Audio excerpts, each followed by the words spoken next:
السلام عليكم ورحمة الله وبركاته. حمدا لك يا رب أن أتممت علينا نعمة الإيمان بك، وصلاة وسلاما على سيد الأنبياء وخير رسلك، أما بعد. فأعوذ بالله من الشيطان الرجيم. بسم الله الرحمن الرحيم. يا أيها الناس إنا خلقناكم من ذكر وأنثى وجعلناكم شعوبا وقبائل لتعارفوا إن أكرمكم عند الله أتقاكم إن الله علیم خبیر.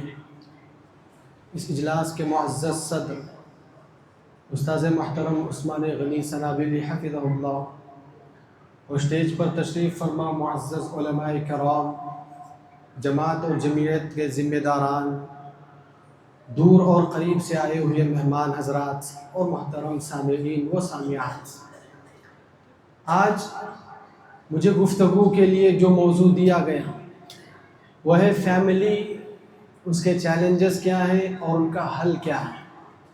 وقت بڑا مختصر ہے کہ صرف انشاءاللہ 7 سے 8 منٹ کے اندر میں اپنی بات آپ کے سامنے رکھنے کی کوشش کرتا ہوں. میں نے سورۃ الحجرات کی ایک آیت آپ کے سامنے پڑھی. اللہ تبارک و تعالیٰ کا ارشاد ہے، اے لوگوں، ہم نے تمہیں ایک مرد اور عورت سے پیدا کیا اور تم آپس میں ایک دوسرے کو پہچان سکو، جان سکو، اس کے لیے ہم نے تمہیں قبیلوں میں، خاندانوں میں، کنبوں میں بانٹا، تقسیم کیا. یاد رکھنا، اللہ کے پاس تمہارا اعتبار تمہارے تقوی کی بنیاد پر ہوگا. اللہ تعالیٰ بڑا علم رکھنے والا اور ہر چیز کی خبر رکھنے والا ہے. محترم حضرات، اللہ تبارک و تعالیٰ کے پاس شریعت اسلامیہ میں خاندان کی بڑی اہمیت ہے، خاندان کی بڑی ویلیو ہے، اور معاشرتی اعتبار سے بھی، سوشل لائف میں بھی اسی شخص کی عزت اوروں کے مقابلے میں کچھ زیادہ ہوتی ہے، کچھ بڑھ کر ہوتی ہے جو اپنے خاندان سے جڑا ہوا ہوتا ہے. جو شخص اپنے خاندان سے جڑا ہوا ہو اس کی اہمیت ہی کچھ الگ ہے، اس کا مقام ہی کچھ الگ ہے، اور اس کا روب ہی کچھ الگ ہے. شریعت نے ہمیشہ اس بات کی تعلیم دی کہ لوگ ہمیشہ اپنے خاندان، اپنے قبیلے کے ساتھ جڑ کر رہیں، اپنے قبیلے کے ساتھ منسلک رہیں، مل کر رہیں. اس سے ان کی کچھ اہمیت ہوگی، اس سے ان کا کچھ وزن ہوگا. محترم حضرات، اللہ تبارک و تعالیٰ نے کتاب و سنت میں خاندان کو لے کر، اور پیارے نبی صلی اللہ علیہ وسلم نے احادیث میں بھی خاندان کی اہمیت، خاندان سے جڑ کر رہنے کی اہمیت پہ آپ نے بے شمار باتیں ذکر کی. اب خاندان کی جب ہم بات کرتے ہیں تو عموماً خاندان میں خواتین ہوتی ہیں جن کا موضوع آپ نے ابھی سنا، نوجوان ہوتے ہیں، بچے ہوتے ہیں جن کا موضوع آپ ابھی سنیں گے، والدین اور اولاد ہوتے ہیں جن کا تذکرہ بھی آپ نے شیخ سے اس سے پہلے سنا ہی ہوگا، اور اپنی ذات کو لے کر چیلنجز ہوتے ہیں، وہ بھی موضوع ہو گئے. تو ان سارے موضوعات سے بچ کر مختصر مجھے آپ کے سامنے 2 باتیں رکھنی ہے.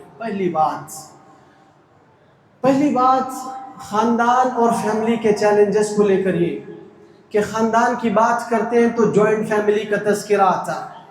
شریعت عام طور پر ہر ایک اپنی اپنی فیملی کے ساتھ الگ الگ رہے، ہر ایک اپنے گھرانے کے ساتھ الگ الگ رہے، ہر ایک کا اپنا ایک خاص گھر ہو، ہر ایک اپنے خاص گھر میں اپنے بیوی بچوں کے ساتھ رہے.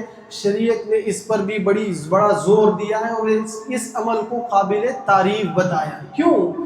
فیملی میں جو چیلنجز آتے ہیں اس میں بنیادی طور پہ ایک چیلنج ہے کہ بے پردگی کا فتنہ ہوتا ہے.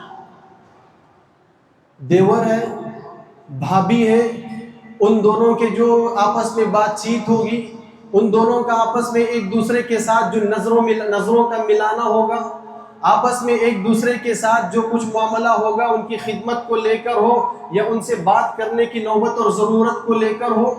شریعت نے اس بات سے بالکل روک دیا، منع کر دیا کہ تم فیملی میں رہتے ہوئے جائز رشتے صحیح خاندان تمہیں قائم رکھنا ہے، خاندان سے جڑ کر رہنا ہے تو اس کے کچھ حد ہیں، اس کے کچھ حدود ہیں، اس کا لحاظ کرتے ہوئے تمہیں خاندان میں ایک ایک کا حق ادا کرنا ہوگا.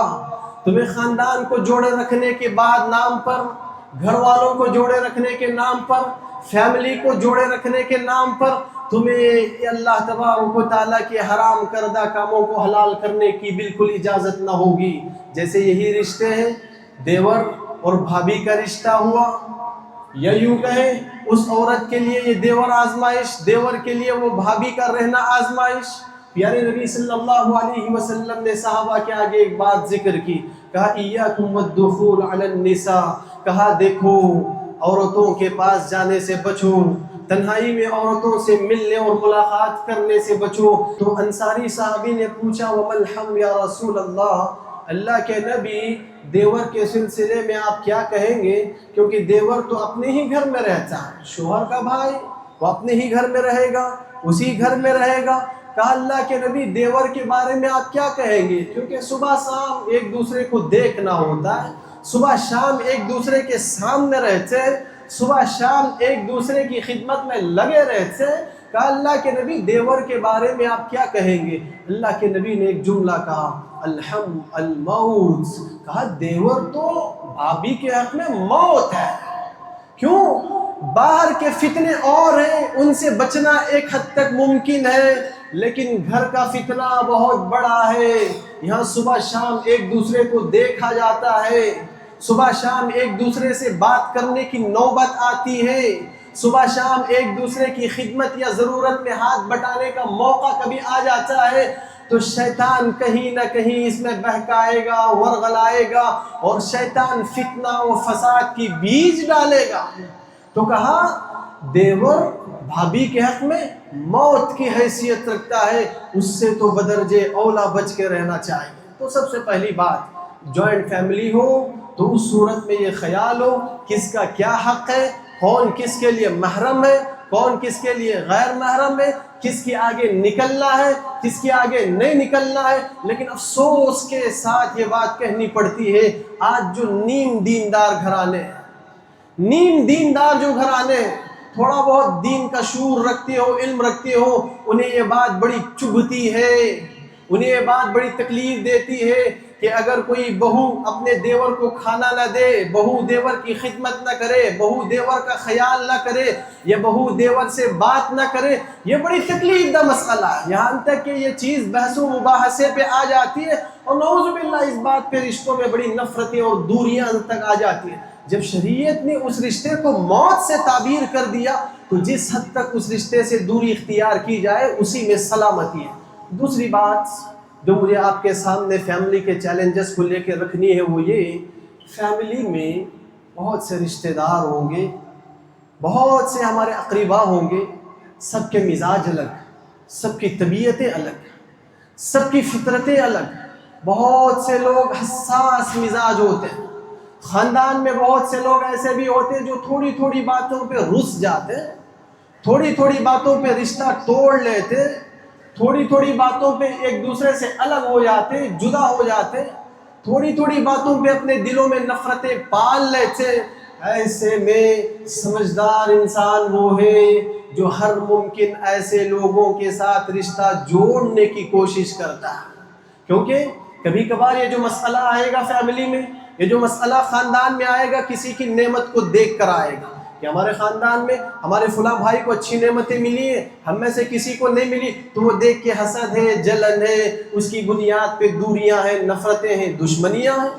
یا یوں کہیے کہ ہمارے خاندان کے کسی ایک فرد کو اچھا عہدہ ملا ہوا ہے، اچھی دولت ملی ہوئی ہے، اچھی نوکری ملی ہوئی ہے، اچھی حیثیت اور اچھا مقام و مرتبہ اس کا ہے، لیکن ہمارے گھر میں کسی کو وہ چیز نہ مل سکی، وہ مقام نہ مل سکا، تو ان سے کٹ گئے، ان سے دوری اختیار کر گئے۔ اور اس میں بھی کچھ لوگ ایسے ہوتے ہیں جو صدیوں تک گفتگو چھوڑ دے، بات چیت چھوڑ دے، یہاں تک کہ موت ہی آ جائے پھر بھی وہ ایک دوسرے سے بات نہ کرے۔ نبی علیہ السلام کی ایک نصیحت کو ہمیشہ یاد رکھیں۔ پیارے نبی صلی اللہ علیہ وسلم نے عقبہ بن عامر رضی اللہ عنہ کو نصیحت کرتے ہوئے کہا صل من قطعک، صل من قطعک، جو تم سے رشتہ توڑے گا اس سے رشتہ جوڑو۔ شریعت تمہیں رشتہ توڑنے کی اجازت نہیں دیتی، یہاں تک کہ اگر کوئی رشتہ دار تمہارے خلاف اپنے دل میں نفرت اور بغض رکھتا ہے کہا ایسے رشتہ دار کو اگر تم ڈھونڈ کے اسے کچھ مدد کرتے ہو، اسے صدقہ دیتے ہو، کہا یہ صدقوں میں سب سے افضل صدقہ ہے۔ افضل صدقہ کیا ہے؟ پیارے نبی صلی اللہ علیہ وسلم نے کہا علی ذی الرحم الکاشح، ایسا رشتہ دار جو ہم سے جلتا ہو، ہم سے نفرت کرتا ہو، ہم سے دشمنی کرتا ہو، ایسے رشتہ دار کو صدقہ دینا یہ افضل صدقہ ہے۔ الغرض خاندان کے چیلنجز کو لے کر کے یہ ایک باتیں ہو سکتی ہیں۔ مجھے آپ کے سامنے اس مختصر وقت میں یہی باتیں رکھنی تھی۔ دو باتیں ہمیشہ یاد رکھی جائے۔ پہلی بات، شریعت نے اس بات کو ترجیح دی سب کا الگ گھر ہو، اس میں بے پردگی کا امکان بہت کم ہوگا، بے حیائی سے بہت حد تک بچ سکتے ہیں۔ سب کا اپنا اپنا مکان ہو، سب کا اپنا اپنا ذاتی گھر ہو۔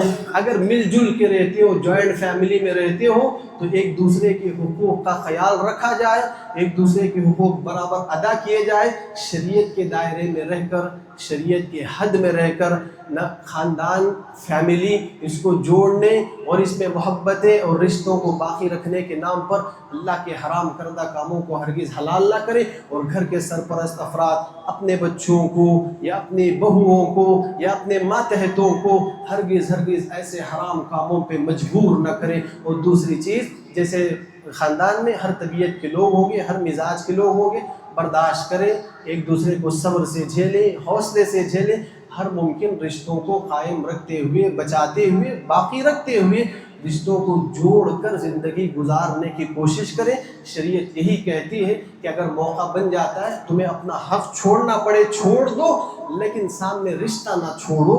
رشتے کی بات آتی ہے، رشتے کو ترجیح دو، اپنا حق چھوڑ دو، وقتی قربانی دے دو، انشاءاللہ تعالی رشتے کو قائم اور باقی رکھنے کے نتیجے میں اللہ تمہیں اس سے بہتر چیز دے گا۔ دعا ہے رب العزت سے اللہ تبارک و تعالی خاندان میں جیسے کچھ مسائل اٹھے، جو کچھ مسائل اٹھے فیملی کو لے کر، ایک دوسرے کے حقوق اور تعلقات کو لے کر، اللہ تبارک و تعالی ان مسائل کو شریعت کے دائرے میں حل کرنے اور ہر ممکن رشتوں کو نبھا کر چلنے کے اللہ ہم سب کو توفیق نصیب فرمائے۔ اللہ تبارک و تعالی اپنے رشتہ داروں کے ساتھ معاملہ کرتے ہوئے اللہ تعالیٰ کے تقوی کا لحاظ رکھنے کی اللہ توفیق دے گئے۔ اللہم آمین وآخر دعوانا الحمد للہ رب العالمین۔